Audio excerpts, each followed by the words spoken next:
اگر آپ مسلمان ہیں اور کوئی آپ سے قرآن پاک کے بارے میں یہ عام سوال بھی پوچھے تو کیا آپ جواب دے پائیں گے؟ اگر کوئی آپ سے پوچھے کہ قرآن پاک میں کتنے پارے ہیں تو جواب ہے 30 پارے. کتنی سورہ ہیں تو کہیے 114 سورہ ہیں. اور اگر کوئی پوچھے کتنی منزلیں ہیں تو کہیے 7 منزلیں. اگر کوئی پوچھے قرآن میں رکوع اور سجدے کتنے ہیں تو کہیے 540 رکوع اور 14 سجدے. قرآن میں کل کتنی آیتیں ہیں تو کہیے 6236 آیتیں. قرآن کی سب سے بڑی سورہ کون سی ہے؟ کہیے سورہ البقرہ. اور سب سے چھوٹی سورہ ہے سورہ الکوثر. اگر کوئی پوچھے کہ قرآن کتنے سالوں میں نازل ہوا تو کہیے 23 سال میں. سب سے پہلے کون سی آیت نازل ہوئی؟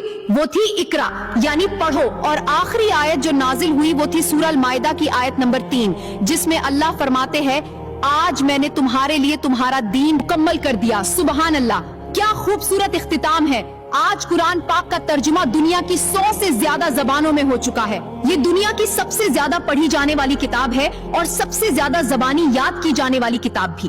اگر آج تک آپ نے قرآن کو سمجھ کر نہیں پڑھا تو آج سے شروعات کیجئے، کیونکہ قرآن صرف پڑھنے کے لیے نہیں جینے کے لیے نازل ہوا ہے. اور اگر اس ویڈیو سے آپ کو کچھ نیا معلوم ہوا تو کمنٹ میں الحمدللہ ضرور لکھیں اور اس ویڈیو کو اپنوں کے ساتھ شیئر کریں.